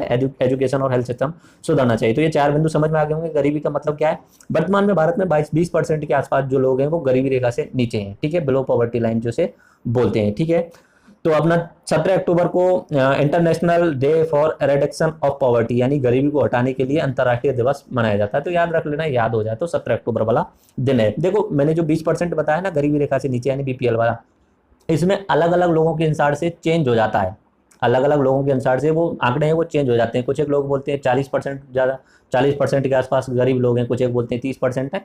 सरकार मान रही है 20% के आसपास में, बाकी अपना 30% से ज़्यादा लोग तो गरीब हैं ही, जिनको नॉर्मल सुविधाएं नहीं मिल पा रही हैं। खाने से ही गरीब नहीं हो रहा है, मतलब खाने की उपलब्धता होने से ही मतलब ये थोड़ी है कि वो गरीबी से बाहर निकल के आ गया। अगर फूड मिल गया, रोटी मिल गई, इसका मतलब उसको शिक्षा नहीं मिल रही है, उसके पास में हाँ मकान नहीं है, उसके पास में पानी सही नहीं है, तो भी वो गरीबी में माना जाएगा। ठीक है, सरकार तो अपना 20% उस हिसाब से बता रही है कि खाना नहीं मिल पा रहा उनके लिए, अपना बीपीएल जिसे बोल सकते हो आप। ठीक है, अब गरीबी के साथ में कुछ एक सामाजिक संकेत और जुड़ जाते हैं, यानी अगर कोई व्यक्ति गरीब है तो उसमें समाज में ऑटोमेटिक अवधारणाएं बन जाती हैं कि ये व्यक्ति गरीब है, तो इसका मतलब इस तरीके से देखिए मैंने बनाए हुए हैं। गरीब है यानी वो अशिक्षित होगा, ये ऑटोमेटिक दिमाग में आ जाता है। ठीक है, और होता भी ऐसा ही है ज्यादातर कंडीशन में। ठीक है, उसके अलावा गरीब है यानी उसके पास में भूमि नहीं होगी, ये सामाजिक संकेत है, यानी गरीब है निश्चित सी बात है भूमि होगी ही नहीं, अगर भूमि होती तो वो गरीब नहीं होता। उसके बाद में परिवार का आकार बड़ा बड़ा होता है, ज्यादातर गरीब लोगों के पास में जो जनसंख्या होती है, सदस्य जो होते हैं वो ज्यादा होते हैं। उसके बाद में इनके ज़्यादातर सदस्य जो होते हैं वो कुपोषण का शिकार रहते हैं, उनका हेल्थ जो है वो बहुत खराब रहती है, तो उनका इम्यून सिस्टम जो होगा वो कमजोर रहेगा, कम रहेगा। उसके बाद में स्वास्थ्य सुरक्षा है ही नहीं, रोजगार की कमी है, साफ पीने का पानी और स्वच्छता की इसमें कमी है। ये अपना ये सामाजिक संकेत हो गए। ठीक है, उसके बाद हम बात करते हैं सामाजिक बहिष्कार और उसके साथ में वैधता यानी वल्नरेबिलिटी जिसे बोलते हैं। ठीक है, मुस्कुराइए मत। तो एक पॉइंट है सोशल एक्सक्लूजन जिसे बोलते हैं सामाजिक बहिष्कार। अगर कोई व्यक्ति गरीब है तो उसका समाज उसे अच्छी निगाहों से नहीं देखता है, ये तो आप जानते ही होंगे। नॉर्मली पुराने समय पे तो क्या था, आपने दलित लोग ही ज़्यादातर गरीब होते थे, और बाकी जिनके पास में खेती होती थी उनको क्या है ठीक ठाक पैसा होता था और अपना चला लेते थे। तो जो दलित लोग थे उन्हें समाज से बहिष्कृत करके मान लिया गया और उन्हें अलग कर दिया गया। ठीक है, तो ये जो गरीबी होती है विशियस साइकिल बोलते हैं, दुष्चक्र। मैं इस शब्द को पहले भी बता चुका हूँ, विशियस साइकिल। विशियस साइकिल बताया मैंने कभी? दुष्चक्र, एक चक्र ऐसा, यहाँ पे कोई व्यक्ति है इस जगह पे, ठीक है, इस तरीके से नॉर्मली इंसान को आगे बढ़ना चाहिए। चक्र, ये चक्र चलता रहता है, दुनिया का चक्र है जिसे माया बोलते हैं, ये ऑटोमेटिक बढ़ती रहनी चाहिए। लेकिन क्या होता है दुष्चक्र में, क्या होता है कि वो व्यक्ति जो है वो उसका जो चक्र होता है वो नेगेटिव चलता जाता है इस तरीके से। आ रहा है कुछ समझ में? और एंड में जाके यहाँ पे खत्म हो जाता है, इसे बोलते हैं दुष्चक्र। यानी ऐसा चक्र जो आगे जाने के बाद में धीरे धीरे कम होता जाएगा और एंड हो जाएगा, इसे बोलते हैं विशेष चक्र। तो गरीब है, गरीब का बेटा और गरीब होगा, गरीब का बेटा और गरीब होगा, तो वो चक्र चलता रहेगा। तो इसके गरीब के कारण गरीब रहता है, उसके आसपास का भी क्षेत्र वो गरीब ही रहता है। हाई क्वालिटी के सिटीज में तो रह नहीं सकता, बड़े बड़े मकानों में तो रह नहीं सकता, झुग्गी झोंपड़ियों में रहेगा।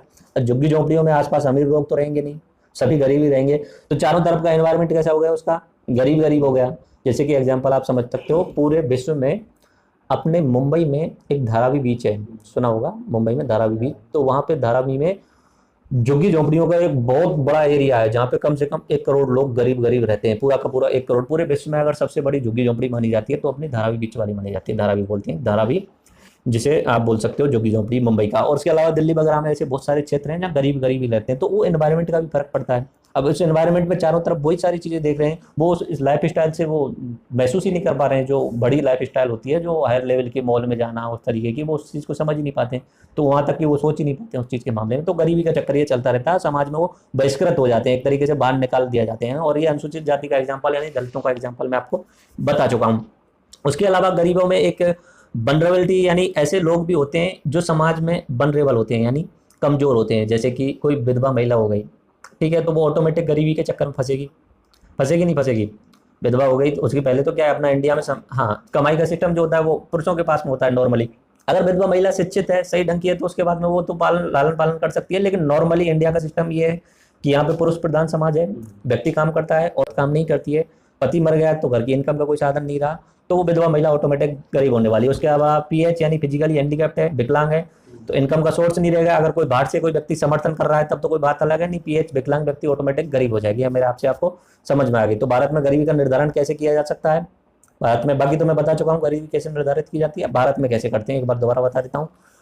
मिनिमम रिक्वायरमेंट होनी चाहिए इन पॉइंटों की, कुछ एक पॉइंट बताएं कि मिनिमम कपड़े होने चाहिए, अगर मिनिमम कपड़े नहीं है तो वो गरीब हो गया। मिनिमम ईंधन होना चाहिए, अगर मिनिमम ईंधन नहीं है तो वो गरीब हो जाएगा। मिनिमम बिजली होनी चाहिए। उसके बाद में गुणवत्तापूर्ण शिक्षा होनी चाहिए। एजुकेशन की क्या होनी चाहिए, क्वालिटी होनी चाहिए। एजुकेशन तो है, डिग्रियां लेके लोग बैठे हैं लेकिन उनके पास में क्वालिटी नहीं है, चीज़ें समझ में नहीं आती हैं। मेरे पास में ऐसे ऐसे स्टूडेंट हैं जिन्होंने, मैं बता रहा हूँ, एमकॉम वगैरह की हुई है, अगर इकोनॉमिक्स से एमकॉम की है, किसी ने ज्योग्राफी से की हुई है बीएमए वगैरह, उन्हें इकोनॉमिक्स का एबीसीडी तक नहीं आता है।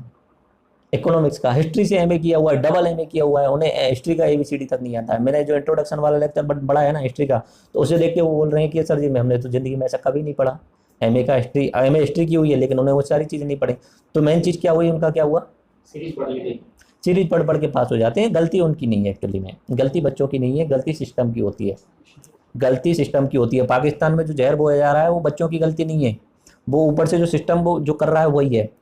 उस सिस्टम की भी गलती क्या है कि आज के समय पे भारत में सिस्टम ऐसा चल, आज के समय पे नहीं, पिछले 60-70 सालों से ये सिस्टम ऐसा चला आ रहा है कि अमीर व्यक्ति अमीर रहना चाहता है, गरीब व्यक्ति को गरीब ही रहने देना चाहता है। ये सिस्टम ऑटोमेटिक पूरे विश्व में फॉलो होता है, जिसे पूंजीवाद बोलते हैं। ये सिस्टम चलता रहता है और चलता रहेगा, लेकिन कोशिश ये रहनी चाहिए थोड़ा बहुत गरीब ऊपर उठना चाहिए। तो अमीर व्यक्ति ये चाहता है कि अगर इस गरीब व्यक्ति को सही ढंग की एजुकेशन मिल गई, अगर पूर्ण अधिकारों का इसे पता चल गया, तो हमारी जो सत्ता चल रही है ये उसका विरोध करेगा। हम जो इस चीज़ों का फायदा उठा रहे हैं, करप्शन का फायदा उठा रहे हैं, लोगों को मूर्ख बना रहे हैं, इसका फायदा उठा रहे हैं, तो ये इसका विरोध करेगा। तो वो ये भी चाहते हैं कि एजुकेशन सिस्टम सुधरना भी नहीं चाहिए ताकि अमीर लोग अमीर बने रहें। लेकिन अगर किसी देश को डेवलप होना है, विकसित होना है, तो सभी लोगों के पास में हायर क्वालिटी की एजुकेशन होनी चाहिए, तो गुणवत्तापूर्ण शिक्षा होनी चाहिए। और तीसरा जो मिनिमम क्वालिटी का क्या होना चाहिए, भोजन मिलना चाहिए। शहरों में कितना बताया मैंने, 2100 कैलोरी, और गाँव में कितना बनाया, 2400। तो इन सारी चीज़ों के लिए कुछ पैसों की रिक्वायरमेंट होगी, कपड़ों के लिए, ईंधन के लिए, बिजली के लिए, शिक्षा के लिए और भोजन के लिए। तो गरीबी का मतलब हुआ इन सबको मिला के जो मिनिमम रुपए चाहिए एक व्यक्ति के लिए, अगर वो एक व्यक्ति के लिए वो रुपए उपलब्ध नहीं हो पा रहा है, तो उससे अगर नीचे है वो व्यक्ति, तो उसे बोल देंगे गरीब। यूनाइटेड नेशन ने $1 का नियम बनाया हुआ है, $1 पर डे एक व्यक्ति के पास में पहुंचना चाहिए। अगर $1 यानी 60 रुपए के आसपास में, अगर उसे उतना रुपए नहीं मिल रहा है तो वो गरीब माना जाएगा। यूनाइटेड नेशन की बात कर रहा हूँ। इंडिया में अलग अलग कमेटी बनी हुई है इसके मामले में, वो आगे बात करेंगे, ये शुरुआत चल रही है अभी। जैसे जैसे हम इकोनॉमिक्स में डीपली जाएंगे उसके बाद मैं बहुत ज़्यादा एक्स्ट्रा पढ़ाता जाऊंगा। अभी तो सिर्फ टर्मिनोलॉजी बता रहा हूँ मैं आपको, बिल्कुल जीरो लेवल से समझाने की कोशिश कर रहा हूँ। आगे बहुत बड़े बड़े कॉन्सेप्ट आते जाएंगे। इकोनॉमिक्स समझना इतना आसान नहीं है, याद रख लेना। राजस्थान में भी जो बड़े बड़े कोचिंग है वहाँ पे भी इकोनॉमिक्स के टीचर नहीं मिलते हैं सही ढंग के, क्योंकि उनको खुद को समझ में नहीं आती। मैं सच बता रहा हूँ ये सारी चीज़ें। मैंने एक बार कुछ दिनों के लिए इकोनॉमिक्स पढ़ने की कोशिश की थी एक टीचर से, अब वो टीचर पढ़ा रहे हैं, उनके खुद की समझ में नहीं आ रहा, मैं क्या से पढ़ लूँगा, 10-12 दिन में छोड़ दिया उनको पैसे देने के बाद में। ठीक है, तो ये एक, हाँ सर नाम मत लो आप किसी भी कोचिंग का, जयपुर में सभी कोचिंगों में ऐसा ही होता है। बड़े बड़े आरएस लेवल तक के कोचिंग जो होते हैं उनमें भी जो भी होता होगा, उनको खुद को नहीं आता, बेसिक कॉन्सेप्ट नहीं आते। जब तक आपको बेसिक कॉन्सेप्ट नहीं आएंगे तब तक इकोनॉमिक्स पढ़ाना इतना आसान नहीं है। हिस्ट्री में तो चलो रट रटा के पढ़ा दो, लेकिन इकोनॉमिक्स में तो कुछ समझाना पड़ेगा सारी चीजें, तभी तो समझ में आएंगी बच्चे के में। इकोनॉमिक्स कितना रट लेगा बच्चा, डाटा तो डेली चेंज होता रहता है, जीडीपी के आंकड़े हैं वो डेली चेंज हो रहे हैं, डेली चेंज हो रहे हैं, कितना रटेगा बच्चा डेली के डेली। तो वो समझ में तो आना चाहिए बेसिक कॉन्सेप्ट उसके बाद में। तो अगर न्यूनतम पैसा अगर किसी व्यक्ति के पास में है तो गरीबी रेखा से ऊपर, और न्यूनतम पैसा $1 जैसे यूनाइटेड नेशन का मान रहा हूँ, अगर वो नहीं है तो उससे नीचे वो गरीब। आगे जैसे बढ़ेंगे उसके बाद में गरीबी पे मैं और आगे डीप लेन जाऊंगा। तो बीपीएल बिलो पॉवर्टी लाइन, अगर जो गरीबी रेखा है उससे नीचे है तो उसे क्या बोलते हैं, बीपीएल बोलते हैं। ठीक है, तो आपने सुना होगा बीपीएल का नाम तो। ठीक है, उसके बाद में गरीब राज्यों के नाम बता देता हूँ। तो सबसे ज़्यादा गरीब हैं उड़ीसा, बिहार, पश्चिम बंगाल, उत्तर प्रदेश, ये सबसे ज़्यादा गरीब हैं। तो ये लास्ट के 3-4 नाम याद रख लेना। भारत के सबसे ज़्यादा जो गरीब राज्य हैं पूछ लिया जाता है, उड़ीसा का नाम याद रख लेना, बिहार का नाम याद रख लेना, झारखंड का नाम याद रख लेना, यूपी का और पश्चिम बंगाल का, ये नाम याद रख लेना, लास्ट वाले 5। ठीक है, अमीरों के नाम जैसे याद है क्या पूछे, अमीरों के सबसे पहले आता है केरल, पर कैपिटा इनकम की बात कर रहा हूँ, प्रति व्यक्ति आय के बारे में बात कर रहा हूँ। केरल आता है, उसके बाद में पंजाब आता है, उसके बाद में अपना महाराष्ट्र, तमिलनाडु, हरियाणा, ये 4-5। लेकिन केरल और पंजाब और तमिलनाडु, महाराष्ट्र, ये 4 नाम आप याद रख लेना। पहले नंबर पे केरल, दूसरे पर कैपिटा इनकम की। अगर जीडीपी की बात करूं पूरे भारत में सबसे ज्यादा जीडीपी कौन से राज्य का है, तो महाराष्ट्र का आएगा। ठीक है, क्योंकि मुंबई वहीं पे है। तो अभी पॉवर्टी ट्रैप तो मैं बता चुका हूँ पहले, गरीबी का दुख चक, गरीब है तो उसके बाद में फिर दूसरा स्टेप, उसका बेटा अगर शिक्षा नहीं मिलेगी तो कमाने के कोई साधन नहीं होंगे, कमाने के साधन नहीं होंगे तो वो गरीब रहेगा तो फिर से उसका बेटा गरीब रहेगा। तो ये होता है पॉवर्टी ट्रैप, जिसे गरीबी का चक्र या गरीबी का जाल बोलते हैं। ठीक है, फूड सिक्योरिटी के प्रोग्राम चलाए गए थे अपनी सरकार के द्वारा बहुत सारे। फूड सिक्योरिटी के ऊपर ही राजनीति चलती रहती है, गरीबी हटाओ पर ही राजनीति चलती रहती है। इंदिरा गांधी ने 1970 में नारा दिया था गरीबी हटाओ, लेकिन आज तक गरीबी नहीं हटी है। ठीक है, तो ये अपनी राजनीति का एक तरीका होता है लोगों को पागल बनाने का। बाकी आप देख लीजिए फूड सिक्योरिटी प्रोग्राम के कितने प्रोग्राम चल चुके हैं, आगे और स्कीम्स में बताऊंगा। ICDS नाम से 1975 में चलाया गया था, इंटीग्रेटेड चाइल्ड डेवलपमेंट स्कीम। बच्चों में कुपोषण कम करने के लिए ये मिड डे स्कीम की पहली शुरुआत मानी जा सकती है। कुछ एक क्षेत्रों में वहाँ पे खाना दिया जाता था बच्चों में, पढ़ने वाले बच्चों के लिए। या जो आपने सुना होगा आंगनबाड़ी में खाना दिया जाता था और अब भी दिया जाता है ICDS के तहत। ठीक है, ये 1975 में शुरुआत हो गई थी। उसके बाद में मिड डे मील तो आई गई है। अब सरकारी स्कूलों में मिड डे मील यानी दोपहर में भोजन मिलता है सभी बच्चों को, उसके बाद में फूड फॉर वर्क प्रोग्राम सरकार के द्वारा काम करो, उसके बदले में आपको अनाज मिलेगा, इस तरीके की एक योजना बनाई गई थी। एक अंत्योदय योजना नाम से एक राज्यों के लेवल पर बनाई गई थी, जैसे कि अपना झारखंड और छत्तीसगढ़ इंपॉर्टेंट है इसमें। अंत्योदय योजना की शुरुआत जो की थी वो छत्तीसगढ़ ने की थी। उसमें एक व्यक्ति के लिए एक महीने में 35 किलो अनाज दिया जाता है और बहुत कम दामों पर। तो इसलिए मैंने उसमें बताया था ना, पीडीएस वाले सिस्टम में बताया था, सबसे अच्छे एग्जाम्पल बताए थे छत्तीसगढ़ के और तमिलनाडु के 2 एग्जाम्पल बताए थे। पब्लिक डिस्ट्रीब्यूशन सिस्टम में बता ही चुका हूँ। उसके अलावा आप बात करते हैं जो इंपॉर्टेंट है, ये आगे और बात करेंगे, इस पर मैं पूरा एक अलग से लेक्चर बनाऊंगा नेशनल फूड सिक्योरिटी एक्ट पे। नेशनल फूड सिक्योरिटी एक्ट ये 2013 में आया था, अपनी यूपीए सरकार लेके आई थी, अपनी मनमोहन सरकार, सोनिया सरकार बोल सकते हो या राहुल सरकार बोल सकते हो जिसे, ठीक है।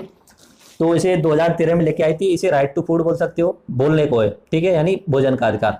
कांग्रेस ने इस तरीके से प्रचार किया था कि हमने लोगों को भोजन का अधिकार दे दिया। इसके तहत 2/3 पॉपुलेशन ऑफ इंडिया को कवर कर लिया गया था। 2/3 यानी 66% के आसपास जो जनसंख्या थी, उसमें से 50% शहरों की और 75% जो जनसंख्या है वो गाँव की। आया समझ में कुछ? ये क्वेश्चन पूछा जाता है, ये क्वेश्चन बहुत बार पूछा जा चुका है। पहली बात तो ये याद रहना चाहिए कि कितने कवर हो रहे हैं, 66% यानी 2/3 बोल सकते हो उसे, ठीक है।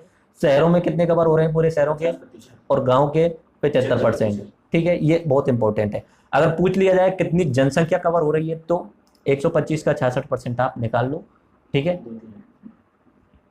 ऐसे आप निकाल लोगे तो आपको पता चल जाएगा कितने करोड़ लोग जो हैं इसके अंदर कवर हो रहे हैं। ऐसे ही शहरों का भी पूछ सकते हैं, गांव का भी पूछ सकते हैं। शहरों और गांव का इसलिए नहीं पूछते कि शहरों और गांव की जनसंख्या हमें स्पेशली पता नहीं होती है, पर ये याद रखना पूरे भारत का 2/3 जनसंख्या इसमें कवर हो रही है। तो इसके तहत 3 चीज दी जाती है, चावल, गेहूं और मोटा अनाज, कोर्स सीरियल, ठीक है। कोर्स ग्रेन बोलते हैं या कोर्स सीरियल बोलते हैं।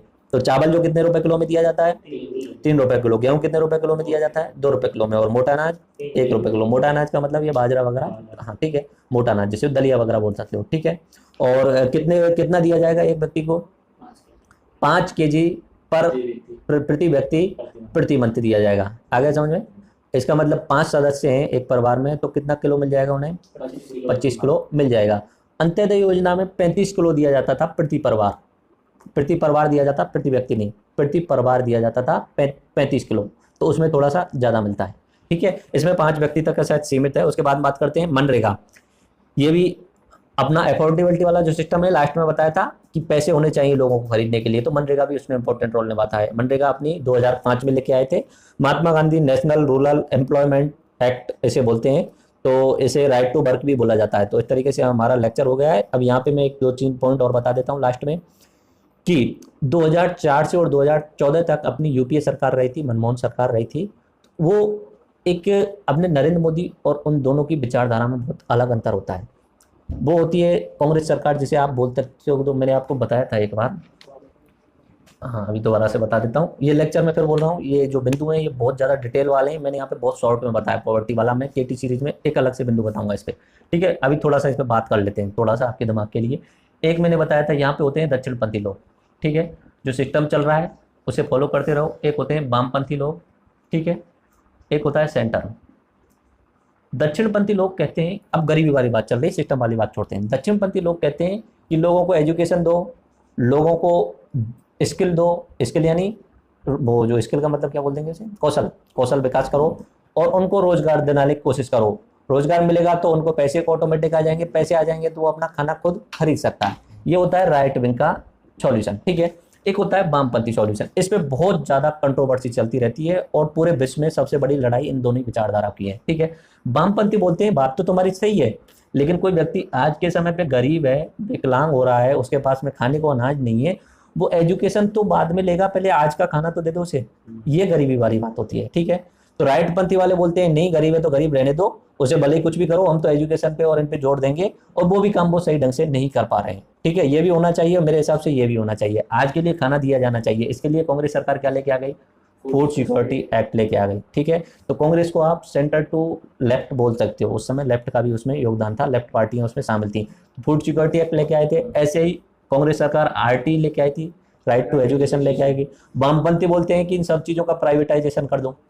बीजेपी वामपंथी पार्टी नहीं है, वो दक्षिणपंथी बोलते हैं कि प्राइवेटाइजेशन कर दो, सभी चीजों को निजी हाथों में दे दो। एक चीज याद रखना, बीजेपी दक्षिणपंथी पार्टी स्पेशली नहीं है, नहीं बोल सकते, क्योंकि बहुत सारे काम बीजेपी वामपंथियों वाले करती है। बोलने को बहुत सारे बोलते हैं कि ये राइट विंग है, लेकिन प्रॉपर्ली वो नहीं है। तो यहाँ बीजेपी का एग्जाम्पल मत मानना, ठीक है। बीजेपी को आप सेंटर पे रख सकते हो। आगे समझ में। तो मैं यहाँ बोल रहा हूँ कि ये बोलते हैं कि प्राइवेटाइजेशन कर दो सारी चीज़ों का, जितना हो सके स्कूलों को प्राइवेट कर दो। ये इधर की साइड में बोलते हैं स्कूलों को फ्री रखो, प्राइवेट में तो पैसे देने पड़ेंगे। ये कहते हैं पैसे देने का कोई तरीका सुझा लो और पैसे दे दो। अब प्राइवेटाइजेशन के लिए महंगा इतना ज़्यादा हो गया, गरीब बच्चे गरीब व्यक्ति जो है बच्चों को पढ़ा नहीं सकते, इसलिए कांग्रेस सरकार क्या लेके आई, आरटी, राइट टू एजुकेशन। 6 से 14 साल के हर बच्चे को अधिकार है शिक्षा का। और माता पिता के मूल कर्तव्य भी जोड़ दिए गए थे। मूल कर्तव्यों में 11वां कर्तव्य जोड़ा गया था, ध्यान हो तो। मूल कर्तव्यों में 11वां कर्तव्य जोड़ा गया था कि हर माता पिता या संरक्षक का कर्तव्य है कि वो अपने जो जिनका पालन पोषण कर रहे हैं उन बच्चों को शिक्षा दिलाए। तो ये राइट टू एजुकेशन लेके आ गई। उसके अलावा पैसों के लिए मनरेगा लेके आ गई, ठीक है। ये अपनी कांग्रेस सरकार की 3 चीज बहुत ज्यादा इंपॉर्टेंट थी। और एक किसानों के लिए कर्ज माफी की थी उन्होंने, ठीक है। इससे किसान खुश हो गए थे। 2009 में की थी उन्होंने ये कर्ज माफी। 10 साल जो कांग्रेस रही थी उनमें से इनका बहुत बड़ा योगदान था। एक तो इसका योगदान था 2009 वाले का, एक इस मनरेगा का योगदान था। इन दो का बहुत बड़ा योगदान था अपना, ठीक है। आरटी तो कांग्रेस से पहले ही आ चुकी थी, राइट टू एजुकेशन तो अपनी अटल बिहारी सरकार के टाइम पे प्रोसेस शुरू हो गई थी। फूड सिक्योरिटी एक्ट 2013 में लाई गई थी, यानी 2014 का चुनाव जीतने के लिए लाई गई थी, लेकिन 2014 में वो जीत नहीं पाए। 2009 का जो चुनाव जीता था उसका 2 ही कारण थे सिर्फ, और कोई कारण था ही नहीं। मनरेगा था और अपना कर्ज माफी, 2 ही कारण थे 2009 में। बाकी कांग्रेस ने कोई बड़े काम नहीं किए थे, लेकिन गरीब लोग इस चीज़ों से खुश थे। तो मेरे हिसाब से आपको पूरा ये पॉवर्टी वाला लेक्चर समझ में आ गया होगा, और ये विवाद भी समझ में आ गया होगा कि खाना दो पहले, बाद में पढ़ाई की बात करेंगे, ठीक है। पहले खाना दो और छोटी मोटी सुविधाएं फ्री में दो। ये कहते हैं फ्री में मत दो, अगर गरीब है तो गरीब रहने दो, उनको पढ़ाने की व्यवस्था करने की कोशिश करो। लेकिन उसमें ऐसा नहीं चलता है, दोनों ही साथ में लेके चलनी पड़ेंगी, यानी सेंटर वाली विचारधारा फॉलो करनी पड़ेगी। तो मैं दोबारा से आपको रिवाइज करा देता हूँ क्या क्या बिंदु मैंने बात की। टर्मिनोलॉजी बात की, सबसे पहले मैंने बात की ग्रीन रेवोल्यूशन की, उसके बाद में उच्च उत्पादक बीजों की बात की, HYV सीड्स की बात की, उसके बाद में फेमिन की बात की। ग्रीन रेवोल्यूशन में 4 बिंदु बताए थे, जल्दी से रिवाइज करा दो। पहला क्या होने चाहिए, उच्च क्वालिटी के बीज होने चाहिए, सिंचाई होनी चाहिए, रासायनिक उर्वरक होने चाहिए और पेस्टिसाइड्स होने चाहिए, यानी कीटनाशक होने चाहिए कीटों को मारने के लिए। उसके बाद में अकाल की बात की थी। भारत का सबसे भयंकर अकाल जो है वो कौन सा बताया मैंने, 1943 का। कौन प्रधानमंत्री थे उस समय, विंस्टन चर्चिल। तो वो सबसे बड़े आतंकवादियों में से एक है, शामिल नहीं किया जा रहा है लेकिन बहुत बड़े आतंकवादी हैं। याद रखना, 30 लाख लोगों को मारना एक व्यक्ति की जिम्मेदारी मान रहा हूं मैं, वो उस प्रधानमंत्री की। अगर वो भारत में जो खाद्यान्न उत्पादन हो रहा था उसे भारत में रहने देता और उन लोगों तक FDS या PDS सिस्टम बना के उन लोगों तक पहुंचाते तो शायद इतने लोग नहीं मरते। उसके बाद में फेड्स प्राइस शो पे उचित मूल्य दुकानों की बात की, बफर स्टॉक की बात की, पॉवर्टी की बात की, पॉवर्टी लाइन की बात की, कैजुअल लेबर की बात की। तो इस तरीके से हमने पूरा का पूरा lecture poverty and food security के बारे में बात कर दी है। फूड सिक्योरिटी एक्ट कब आया है, 2013 में आया है। तो इस तरीके से मेरे हिसाब से आपको समझ में आ गया। फूड सिक्योरिटी के लिए 3 बिंदु और बताए थे, AAA, जल्दी से रिवाइज करो। पहला एबिलिटी, सब जगह हाँ उपलब्ध होना चाहिए। दूसरा एसेसिबिलिटी, यानी पहुंच होनी चाहिए। तीसरा अफोर्डेबिलिटी, यानी खरीदने के लिए वो सब कुछ होना चाहिए। उसके लिए पूरा बफर स्टॉक बनाओ, बफर स्टॉक बनाने के बाद PDS सिस्टम बनाओ, फिर प्राइस शॉप बनाओ, फिर प्राइस शॉप में भी भ्रष्टाचार नहीं होना चाहिए। लेकिन भ्रष्टाचार इतना गहरा घुसा हुआ है यहाँ सिस्टम में, PDS सिस्टम में बहुत ज़्यादा भ्रष्टाचार होता है। तो वो भ्रष्टाचार वाले लेक्चर में हम कवर करेंगे। तो आज मैं अगला लेक्चर जो है वो अपना साइंस का इंट्रोडक्शन बताऊंगा आपको, और साइंस में जो हमें पढ़ना है वो हम बात करेंगे, ठीक है। तो अभी ये वीडियो बंद करिए।